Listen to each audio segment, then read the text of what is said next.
Hi, this is Nora. Welcome back to my channel. Today, we're going to talk about skiing. Not really though. Don't take my advice on skiing. I might be slightly athletically challenged.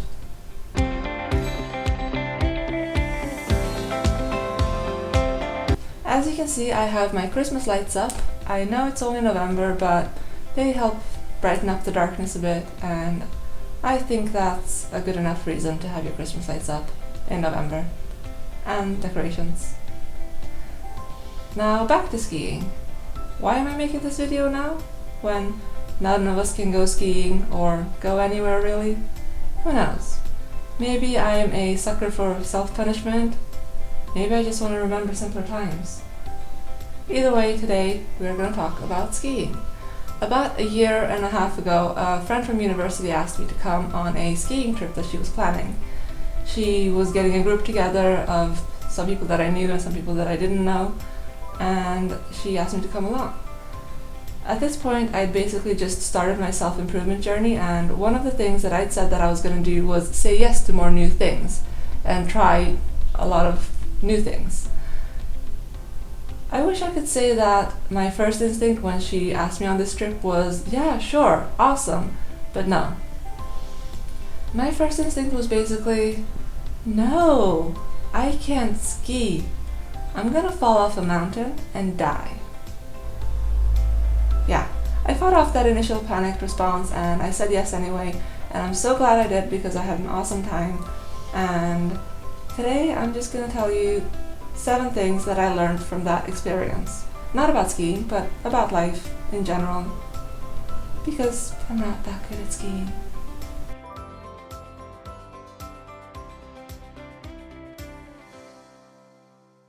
Why 7 things? Because I couldn't think of 10 and I didn't really want to force it, so we're going with 7. It's the magic number. Harry Potter says so, right? Number 1. Say yes to new experiences. Like I said, my first instinct when my friend asked me was to say no. It's easy to tell ourselves that we are open to new experiences. It's easy to tell others as well that we love trying new things, but when the opportunity comes, it's also very easy to just fall back into old habits and say no. We can make up so many excuses for why we can't go or why we can't do it, and some of them are valid, but some of them are just our old habits kicking in. But we never really feel good about ourselves for actually saying no. We sort of kick ourselves later about being boring and falling back into old habits and not trying out something new or taking the chance for another experience which could be fun. The advice that I would give for this is to say yes quickly before you have a chance to think about it. That's what I did. I basically had my first initial panicked response, and then before my adult brain could kick in and talk me out of it, I just said yes. And at that point, I've already committed to it, and I don't want to be the flake that lets the group down, so I'm going to go along and do it. And I had an amazing time, and I learned how to ski. Poorly, but I learned. The adult brain can be very useful when we need to pay our bills, or do our job, or do laundry, but it can also be kind of dull, and it can hold us back. It'll remind us of all the reasons why this is a bad idea, whatever it is you're going to try, how it can lead to, humiliation or pain or injury or death. Yeah. Anyway, sometimes we just need to disengage the adult brain and just go for it before it has the opportunity to stop you. Number 2, you can't be an Olympic athlete on your first day. A lot of us, when we think about learning a new skill, we sort of imagine ourselves at the end of it. We'll see ourselves gracefully skiing down the slopes and, swishing past everyone else like we were born with skis on our feet. We don't really want to imagine the blood, sweat and tears it takes to actually get there, and the falls and the embarrassment and the humiliation. That's why it can be kind of frustrating in the beginning when the first 10 to 15 minutes of your first lesson is basically just how to put your skis on, because you can't even do that without falling over. And the thought of navigating them down the side of a mountain is daunting to say the least. Especially when all the 4-year-old kids are just zooming past you like they were born with skis on their feet.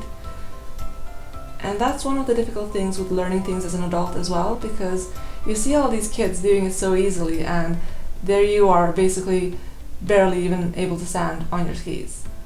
It can feel kind of embarrassing. It can feel like you should have learned this years ago, or like maybe it's too late for you, even though logically you know that it's not too late. It's never too late to learn a new skill. The only thing I can say about that embarrassment is to just kind of roll with it. Don't take it too seriously. Don't take yourself too seriously. Everyone starts somewhere. Just learn, laugh at yourself.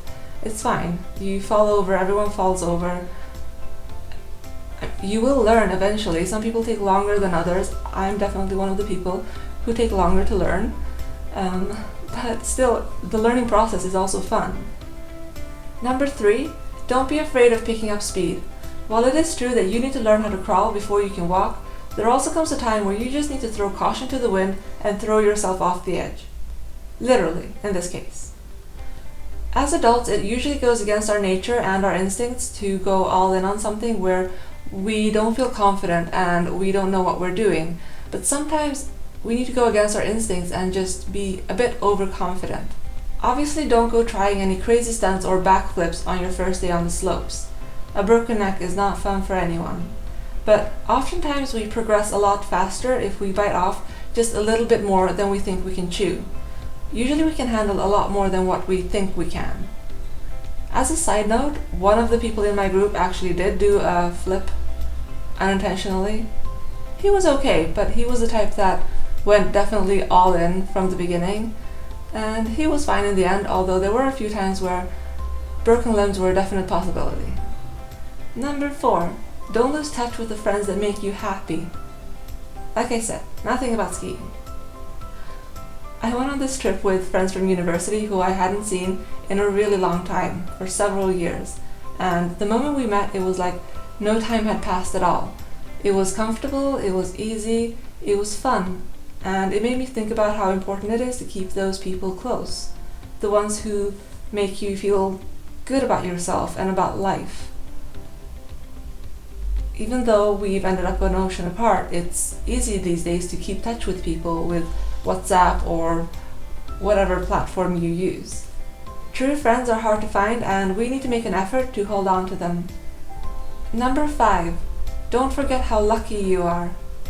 This might sound super cheesy, but there was a moment when I was standing on top of the French Alps and I was just filled with such an intense feeling of awe that I was even there. That I had the opportunity to stand on top of a mountain with 2 boards strapped to my feet, ready to throw myself off the end just for the fun of it. How amazing is that? How incredibly lucky am I? I think there are a few moments in life that make you pause and realize your good fortune, and this was definitely one of them. I think it's important to remember those moments and remember that feeling. Number 6, hard work can be fun.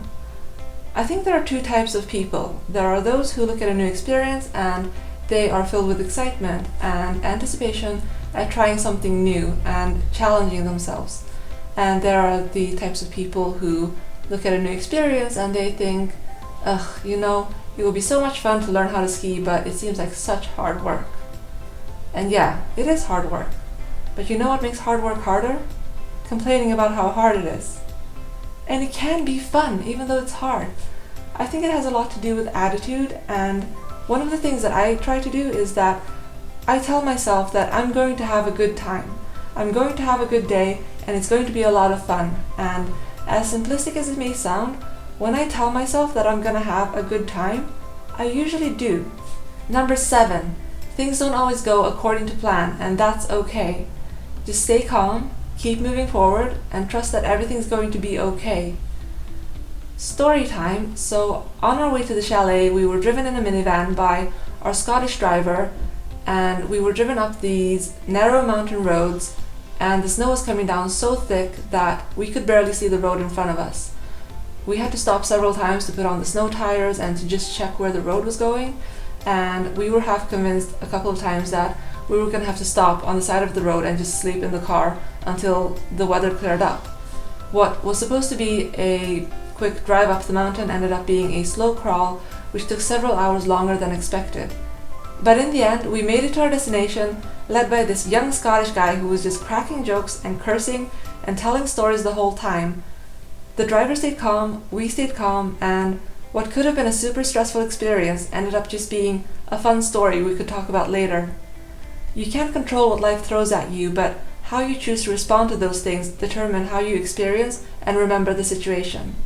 Those were the things that I learned about myself and about life from skiing, but I'm gonna throw in a bonus one just because it's 2020, and that is, don't take anything for granted. I know that's a phrase that gets thrown around a lot, but it's never been more relevant than it is now, because all those things that we took for granted that we were going to be able to do, we just can't do now. And it's making me realize, and I think it's making a lot of people realize, how special those things actually were. That is all for today's video. I will see you in the next one. Bye!